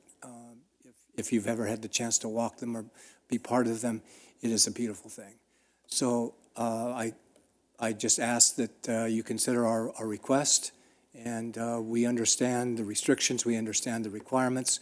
We've made a lot of arrangements in trying to be good neighbors and trying to do the right thing. It isn't a perfect world, but we have a property manager on site all the time. I have McLean here so they can speak to that. We have people that monitor sound. We have people that monitor security. We have people that monitor the complete facility, from the gardening to every incremental part of it. So any questions for me, fire away. I'm here to answer anything I can, hopefully, and I can defer to Mike or Kelly if necessary. Great, thank you. If you just wait there, I'm sure there's going to be some questions of you, and so are there questions of the applicant? Commissioner Donenfeld. I know that in the new hotel concept, the idea of a front desk and a bellman and all that is sort of going by the boards. I know Arrive has its own model, and it seems to be working fairly well. How will people get access to the units? Where will they pick up their keys? How will they make reservations? How will all that work? I can let McLean again speak to that, but our business plan will stay very much similar to what it is now. We have a concierge that meets the people on the property, goes through the property with them, and releases the keys to them at that time. That concierge is on call 24 hours a day.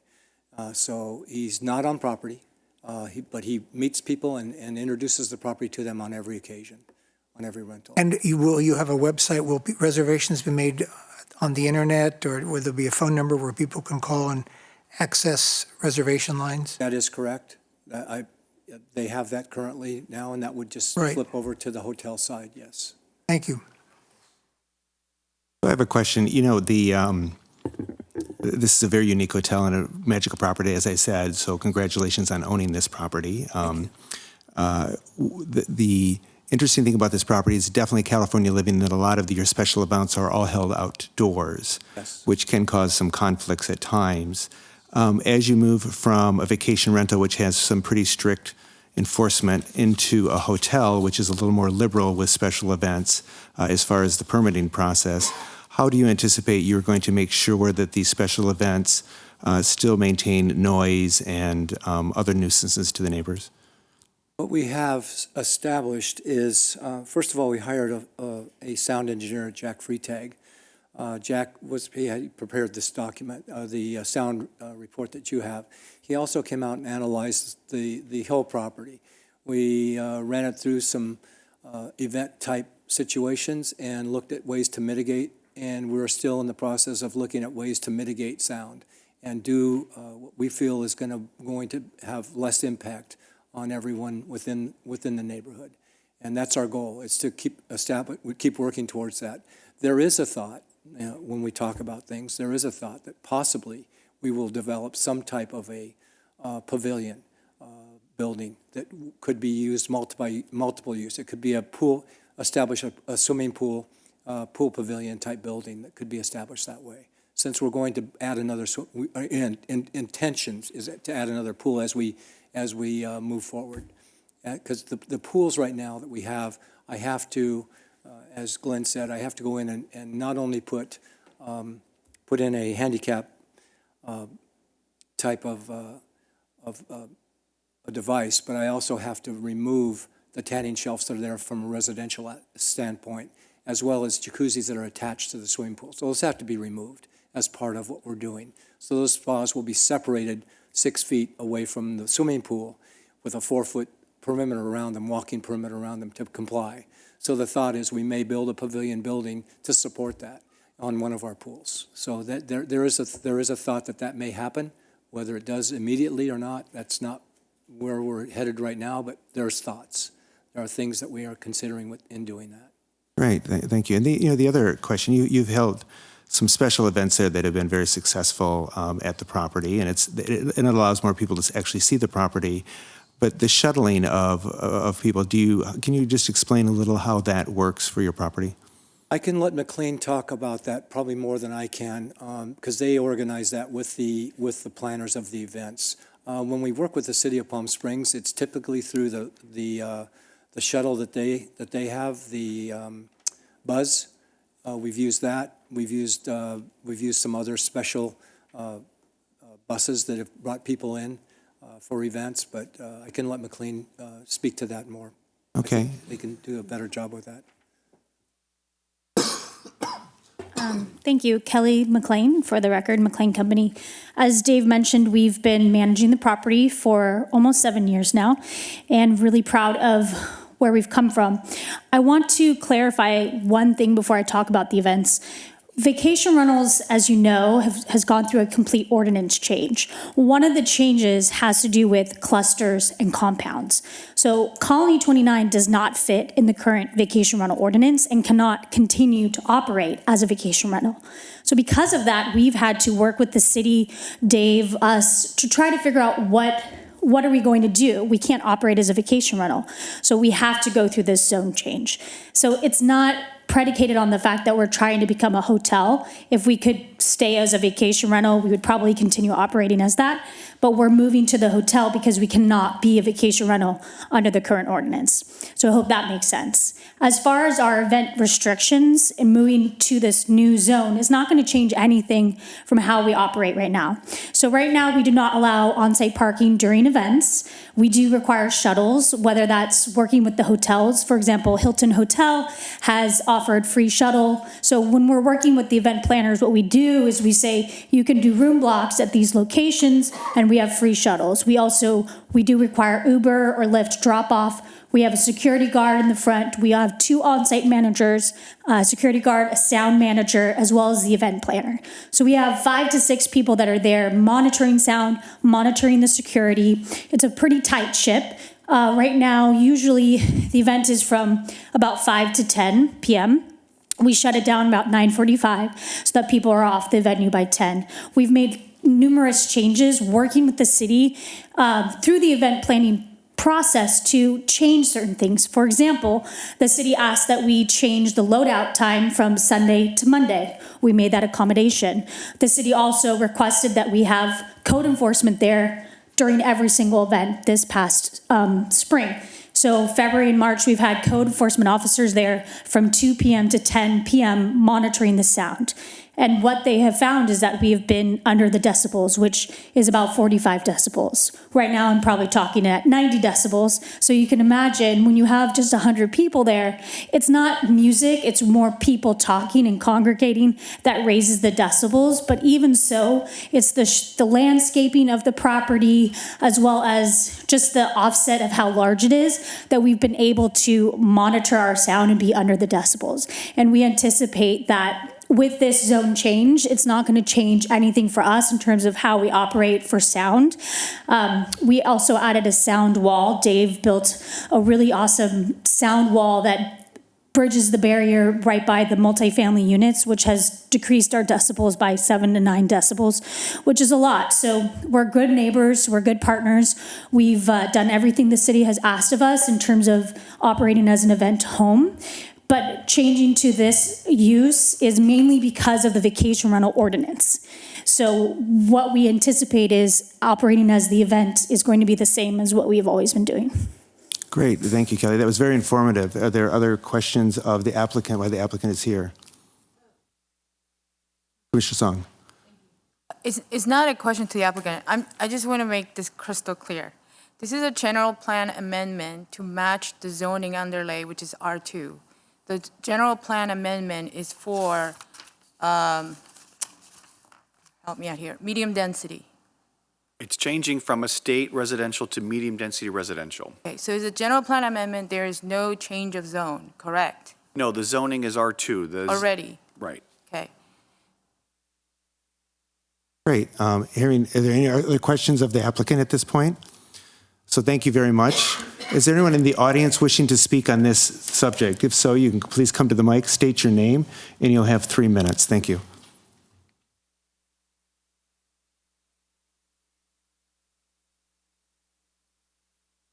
Hold on just a second. Your microphone's not on. Let me turn your, there we go.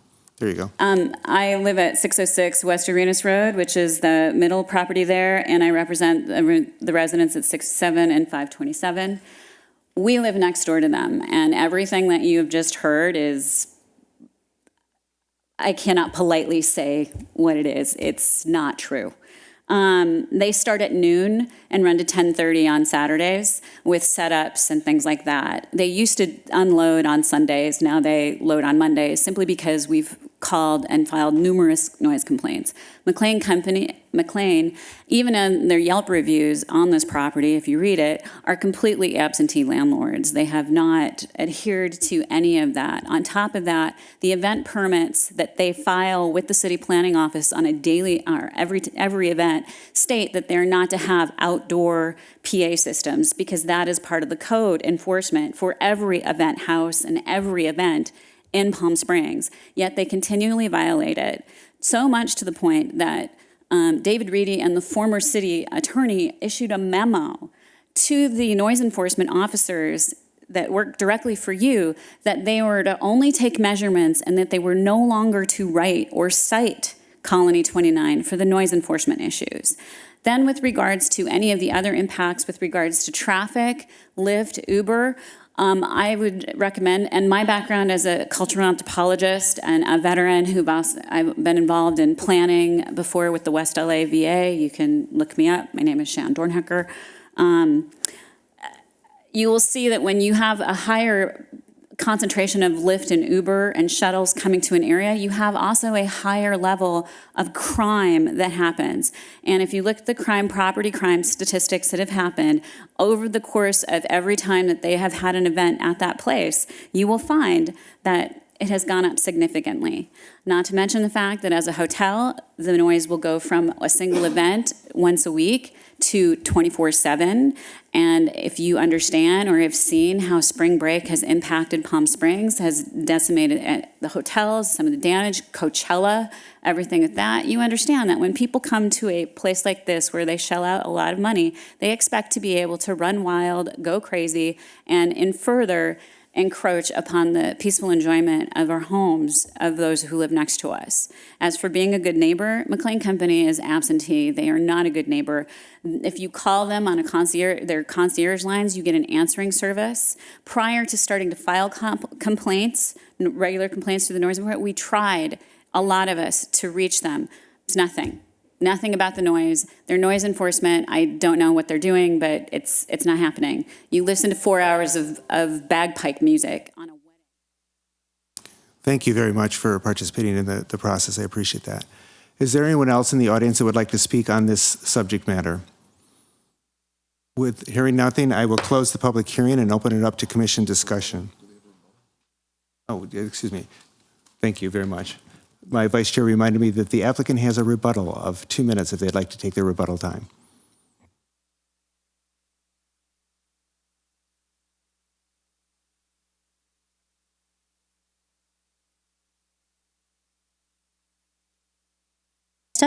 Testing. Thank you, Shan, for your comments. We are aware that Shan is a neighbor who has given multiple complaints, and we've worked tirelessly with the city to address her concerns. Like I've mentioned, our security, the parking, the sound wall, all of those things we have done for the reason of reducing the noise for her. With regards to the parking, we, like I said, the Uber and Lyft, they drive into the complex and they turn around. There's no drop-offs outside of Colony 29. I just want to make it very clear that it is our intention, working with the Johnstons as well as our company, that we're going to continue to operate Colony 29 as we have been doing for the last 7 years. We're very proud of our track record, which is basically zero citations. Now, Ms. Dornhecker has been calling, and we have been attempting to address her concerns as best as we can. This is not a property that's going to be a 24/7 party. It's never been that. We have always been very cognizant and cautious of who we book there. Including for Coachella, we had a standard vacation rental. There was no events, no parties. Again, this is a special property for us. We do work hard with the city to follow all the vacation rental rules, which being a vacation rental is much more difficult than being a hotel. So now that we have already instituted all these rules with check-ins and house rules and concierge check-ins, we're going to continue that for the hotel, which I believe is going to set a precedent and continue to have it operate in a good neighborly fashion. So I hope that answers some of her concerns. Thank you. Thank you. And I would like to ask a question of the applicant, since we're still open with the public hearing. So I don't see any conditions in here that says and I could be missing it, it sets the hours for loading in and staging and loading out, and I see nothing in here that prohibits outdoor amplified music. And it's in your testimony, you said you had followed certain guidelines when it was a vacation rental. Are you willing to follow those same guidelines as a hotel? Hold on. Thank you. Is that it? Yeah. Okay. Willing to follow the guidelines for the hotel, yes. We will follow the guidelines for a hotel. Great, thank you. Okay, Commissioner Maruzzi, do you have a question of the applicant or staff? Well, staff. Staff. I guess there's some disagreement between the property owner and a member of the public. I'd like to know from the staff, when a property is a vacation rental, isn't there a record? Isn't there a document that could be provided that would go into detail about what the issues have been, if any, and who was it one person complaining? Was it a group? It sounds to me like we need to get some more information to get to the bottom of whether or not these concerns are valid. In terms of the applications that you have before you, number one, you're considering a general plan amendment. Is it appropriate in terms of its context and what is being proposed? And then secondly, the conditional use permit is for a hotel facility with kitchens. I don't want to suggest that the noise complaints are not material to this discussion. Certainly, the hotel use is something where we need to take that into consideration. Going to your point, however, in terms of the number of complaints, yes, there is a log both under vacation rentals, and we as the planning staff do keep a list of complaints that we have against properties that operate under the event house regulations. Where we do receive complaints under the event house ordinance, we try and make adjustments to their hours of operation or their general operating procedures so that we can address those concerns. One of the things that has been discussed is the fact that in terms of the breakdown of special events, one of the things that we've done is we've changed that from Sundays, which typically are fairly quiet days here in town, to Monday, which is a typical work day. We found that for a number of the event houses that we have here in town, that a Monday loadout is preferable for those who live adjacent to the property. So yes, we do keep records, but again, looking at the applications that you're considering today, is it necessary to have those statistics in front of you for a general plan amendment? Not necessarily. Okay. Did you have another question? Yeah, I did, but let me think it through a bit. I just want to, we're also looking at a CUP on the operation of the project, and we can add conditions of the CUP for the operation of the project. Yes, you can add conditions under the operation of the conditional use permit for the hotel with kitchens. I recall what I was going to ask. About the code compliance officer that is on duty from till 10 p.m. Is that, I don't understand what that means and how that works. In terms of our vacation rental office, we have a number of individuals who are assigned to compliance duties. And so they do go out where we have special events or vacation rental properties to monitor and make sure that they are complying with the regulations. So yes, we do have staff that does come by and monitors properties on a regular basis. Well, they were implying that they were there the whole time. I don't know if they are or not. Okay, Jennifer, do you want to come up? Kelly, excuse me, do you want to come up and answer the question? I apologize. It's not typical that code enforcement be there. This is a unique property where we've had a complainer call incessantly. And because of that, what city staff had suggested was that we would have code enforcement there to be there for the entire event. What we do at 2 p.m. is we do a sound test with our sound engineer, a DJ, and the code compliance. At that time, they come back during the event from 5 to 10, and they stay outside of the gate with our security officer. I know it's a disagreement, but I have a person here who's an eyewitness, who's my event manager, who's at the property. So it's not a condition that's standard when you apply for an event permit, if that answers the question. But it was a condition that was put upon us because we started to have complaints and the city wanted to, good faith, show the neighbor what they were doing, which is they had code enforcement there to monitor the noise and to make sure that we were under our decibels. And that's what we did. Okay, thank you. Thank you very much. Is there did you want to address a small comment on that as well? Small comment. Chair Woods had referenced, or we were speaking about sound and sound decibel. We implemented a device that records sound 24 hours a day. We have full recordings of every day, every single thing that's happening from the time pool equipment comes on, air conditioning equipment comes on, what the decibels read. We've monitored it, we've checked it, we've walked it, and we do that continually. It's on a continual basis, it's on the property. And we have it in a strategic place where we monitor that, and we move it, and we can check that decibel reading anywhere, anytime, and print out a full printout of the sound events that happened in that day's period. All right. So, and that's something we will continue to do. Thank you. Commissioner Maruzzi, did you have a follow-up to that? No. Commissioner Hirschbein? Of the applicant or of staff? Well, I'm not sure. Let me just start with staff. Applicants stated that they could no longer run this as a vacation rental. Is that correct? They could no longer run this as a vacation rental?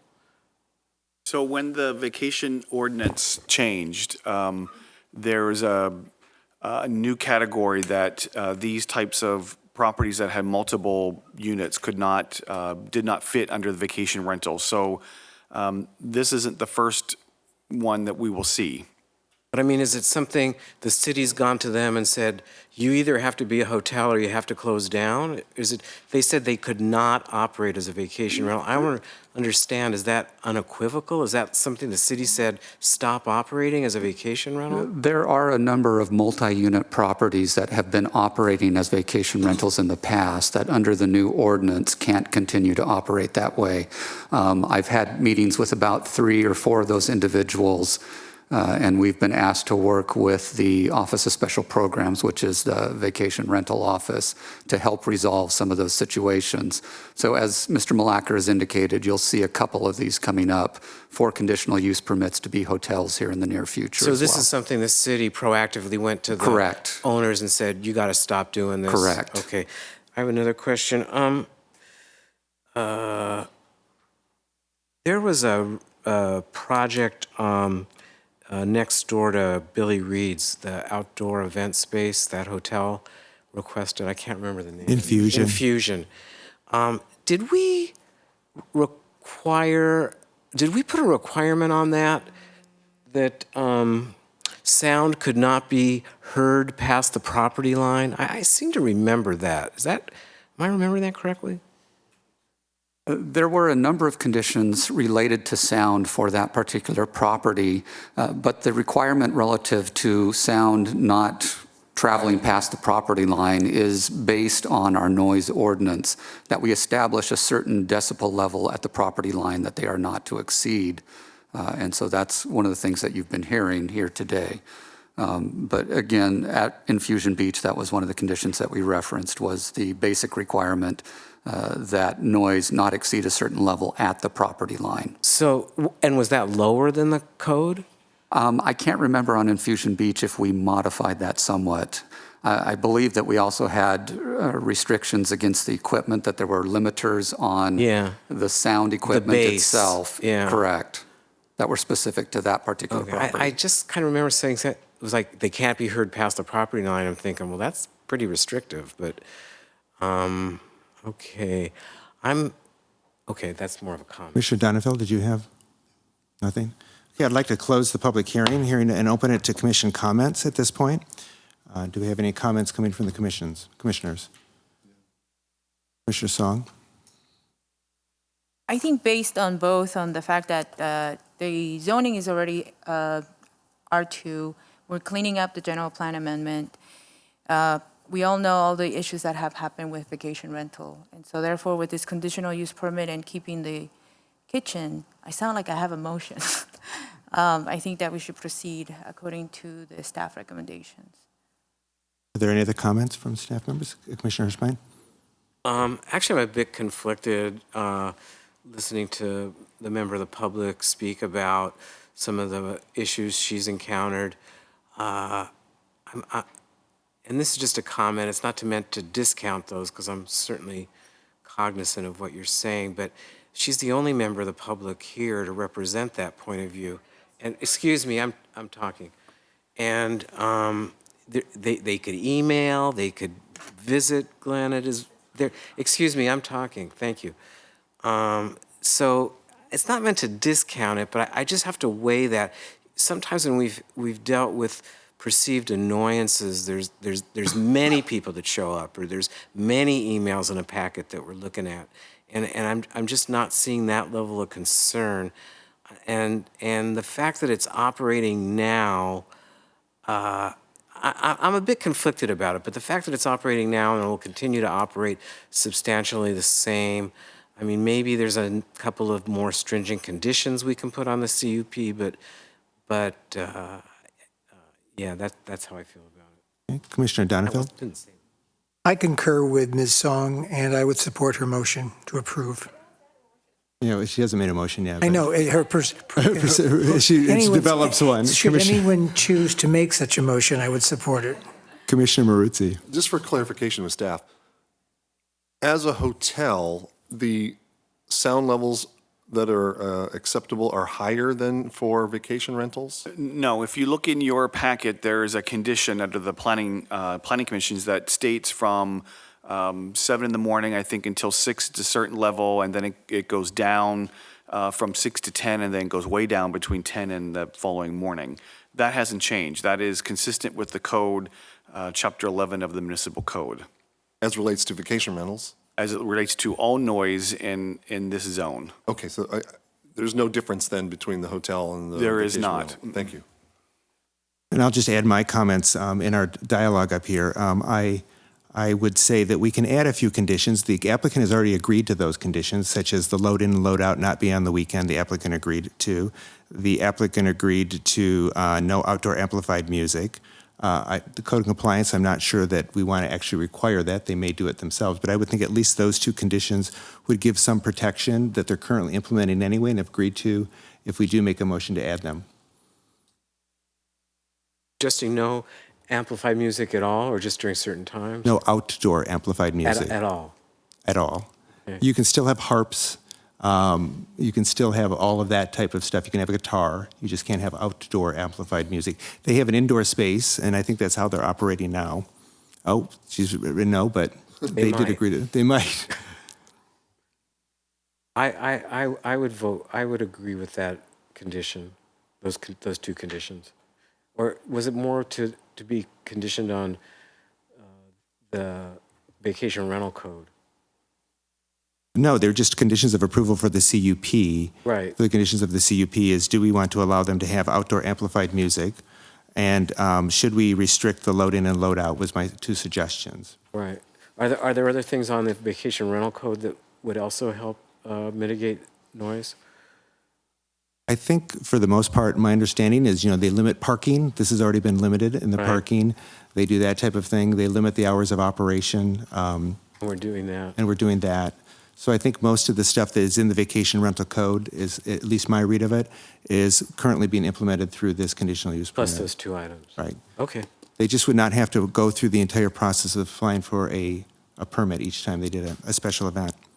That could change at some point in the future if the council decides to have hotels change the way that they get special permits. But currently, we have to abide by just the noise ordinance that's out there.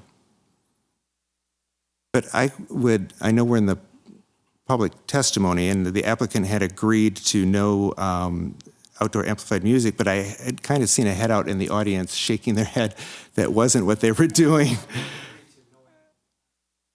Okay, the applicant's not agreeing to no outdoor amplified music, just for the record. I have a question then. When we found there's outside amplification, what's bothered people the most, and I sort of think back to Chairman Kathy Wormick on this, there is a bass element to the noise in some speakers. You may call, I'm not a technician, but maybe it's the woofer. Is that correct? Maybe? Subwoofer.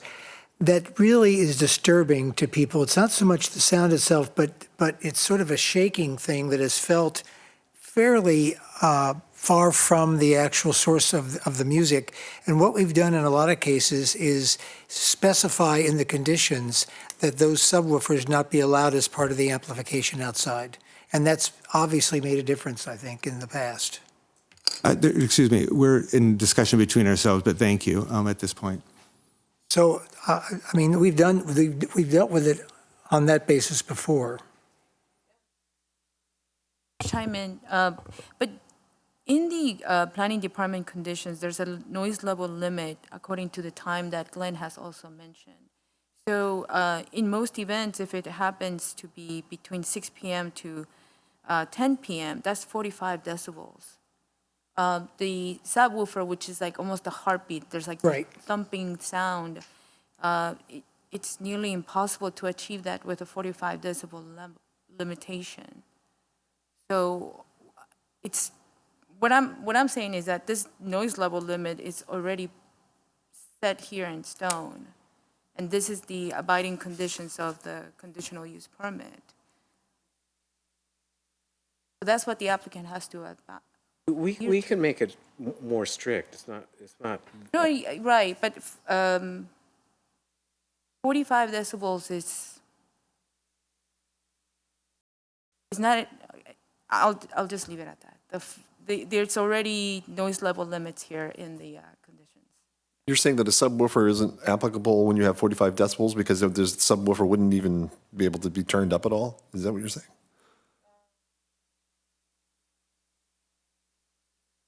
I'll take it back because I'm not an expert in noise levels. Commissioner Donenfeld. We have dealt with this, and we've had experts talk to us about this, and Infusion was a perfect example. We really worked on that for quite a while, and we were willing to allow outside amplified music so long as the subwoofers were taken out of the mix, and that there was a self-regulating mechanism on the speakers that wouldn't allow the speakers to go above the 45 decibel limit. That is technologically possible, and I don't think it's a terrible expense. I'm going to suggest something. I'm going to suggest something. We really looked at these issues very carefully with the Infusion Beach. I don't think you were you here. I don't think you were here. I was on the opposite side in the audience. You were in the audience, and I don't think Maria was here, and maybe Peter was here. You were here. And it's like we already solved it once. And I'm thinking maybe like we're reinventing the wheel here. Can we ask staff to come back with those requirements that we imposed on Fusion Beach and then impose it on this development? This is actually a more sensitive area because the neighbors are, residential is much, much closer, obviously. But I think as a minimum, if it deserved to be instituted in Fusion Beach where the neighbors are much further away, I think we could model what we did there here. I actually personally think that's not a bad idea. It would allow them to have the outdoor amplified music under kind of the restrictions that we've already done through noise experts, as far as that goes. Commissioner Maruzzi? I absolutely agree with that.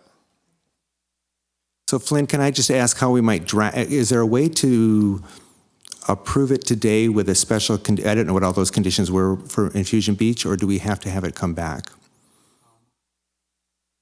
I would prefer to be able to have a defined list of conditions in front of you that the applicant has also had an opportunity to review. And so what I might request, if the applicant doesn't mind, to come back in 2 weeks with a revised set of conditions that reflect those same conditions that we applied to Infusion Beach. Okay. So do I need to continue the item since the public hearing is closed at this point? Yes, since it is a public hearing, we would need to continue this item to a date certain, and so that would be at our first meeting in May, which I believe is May the 8th. Okay. All right. Before we do that, let's give some direction to staff. Is there any other direction that we want to give to staff at this point? Commissioner Hirschbein, did you want to add anything to the direction if he's going to come back with conditions on sound? Well, no, I mean, I just want to understand what we approved it. We haven't approved anything yet. We're potentially looking No, at... I just want to understand what we approved in Infusion Beach. And if applicable, apply those standards to this project. As a minimum, as I stated, this is a much more constricted site in terms of adjacency, so we might want to go above and beyond that, but at least as a minimum, I think we should look at the Infusion Beach conditions that we instituted there. Yeah, and I think if the testimony I heard was correct, they've already instituted some of that. They put up some sound walls, they have decimal readers, which is some of the stuff we did with Infusion Beach. And if that's the case, we can just add them as conditions since it's an operating standard already, and it would allow them to have their outdoor music. So I would be in favor of it as well. So can I get a motion to continue it to May 8th, 2019? So moved. Second? Oh, Hirschbein. Oh. There's no second. There we go. We're fighting for the second up here.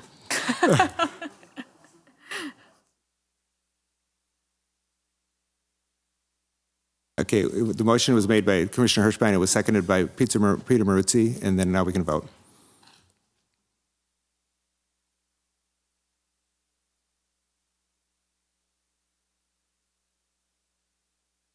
Okay, the votes are in, and the tally is? Okay, the motion passes. It's continued, and we'll see you on May 8th at that point, and the staff will be in contact with you on those conditions so that you can review them before the meeting. Thank you very much for your public participation. It's most appreciated on both sides. Thank you very much. Can we tell Commissioner Gardner to come back in? And as we do that, do we need a break, or are we okay? We're almost at the end of the agenda. You okay? Yeah. All right. We'll just wait for Commissioner Gardner to come back in. Thank you again.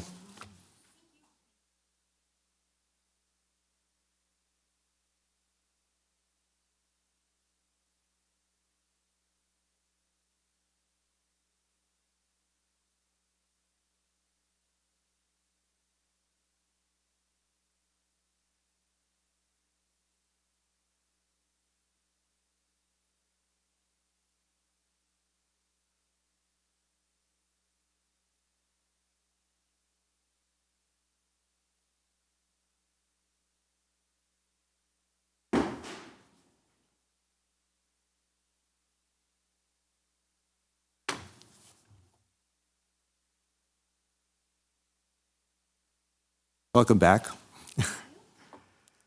So we have no unfinished business. We have no new business at this time. So we're going to move into Planning Commission reports, requests, and comments. And with that, I'll open it up to the Planning Commission. Commissioner Maruzzi. I think I'm going to ask this every time. Director Fagg, general plan, the latest on that? Yes, on the general plan, we have worked with the Office of Purchasing and Contracts. They do have our statement of qualifications out and published. We have sent that out to, I believe, 16 firms and have had 2 additional firms request a copy of the statement of qualifications. The time period to respond, I believe, ends on May the 22nd. And so we are moving forward in the process. And what are the steps after that? After that, we will need to select a consultant from those who apply. City Council will have to approve the contract, and then we can begin. Thank you. Fantastic. Other comments from the commissioners? No comments from the commissioners. Great. And then I see that we have our council liaison here, Commissioner or Councilmember Middleton. And did you have any report for us?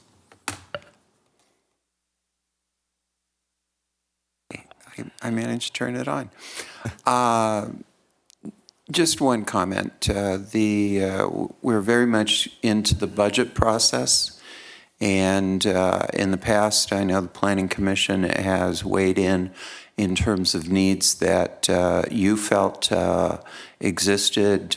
Frequently, those went to things such as providing the funding for the general plan update that we now do have the funding for. But if there's anything that you see as commissioners that we need to be aware of in the budget process, this very much is the time to get that into us. Great, thank you. Thanks for incorporating us into the process, because the budget actually is a fundamental way by which we'll operate for the next year, the next fiscal year. For the next year, and we're actually striving to get to a place that we can develop a 2-year budget, which I am really hopeful, if it doesn't happen this year, will definitely happen next year. Commissioner Donovan? Lisa, I've got a question. I think that the City Council extended the moratorium on golf course development for another 3 months. And my question is, where do you think we'll end up with that? Because we, of course, had drafted something for your consideration, but I wonder where all that stood. That's quite a debate that we have there, and I don't want to guess where any other member of City Council is going to ultimately come down on. I think there was some concerns raised, or I shouldn't say I think, I know there were concerns raised by at least 2 members of council regarding the number of golf courses that are on allottee land. And the law as it relates to allottee land is such that we can pass ordinances, we can make restrictions, but certainly the tribe could override those restrictions should they choose to do so. I think this will come back to council for review. We've made it very clear that we want to see this come back to council. And Flynn, do you have a, I don't recall a date, do you? The city council did not give a specific date, but did want to hear the item in a public hearing. We are looking tentatively at either the second meeting in May or perhaps in June, but there was a desire to have it come in the next month or two before city council. I know that that you all put in a tremendous amount of work into those recommendations. And so I would very much encourage making known to everyone on council the kinds of issues that you were addressing and the thought that went into your conclusions. Thank you. Are there any other questions of our council liaison? Okay, thank you very much, Councilmember Middleton. And we move on to the planning director's report. I just have one very important item. We need to take a new picture of the Planning Commission. And we were hoping to do that today. Unfortunately, Mr. Hudson was not able to be with us. So on May 8th, please come dressed for your school picture, if you will. Excellent. Okay, do I have a motion? Oh, sorry. Mr. Chair, I forgot. There was one additional item. If I can just turn it over to Mr. Malacker for a second on the subcommittee. As you'll recall, that we appointed a Planning Commission subcommittee to discuss submittal requirements, and Mr. Malacker would just like to talk a little bit about potential dates and times. That's correct. It seems that the committee, and Commissioner Hirschbein, are you a member of that committee? I remember putting my hand up, but if you want me there, I could be there. I think you were, but if you don't want to do it, you're certainly not compelled to do so. We do have Ms. Song, we have Mr. Hudson, and then Mr. Jakeway from AAC on that. I think that's plenty. Okay. All right. Okay. So if the chair doesn't mind, That's fine. Okay. No, I'm going to force him to do it. There we go. So No, fine. we were looking at the 21st, and you're not available the 21st. Okay. So it'll, are you available to do early before the commission meeting on the 22nd? All right, Commissioner Hudson is available also, so and Tom is available on the 22nd also, yes. Okay, anything else? That's it. Great. Well, could I hear a motion for adjournment? A motion to adjourn. It's been seconded. All in favor? Aye. Thank you very much, commissioners, for a great meeting.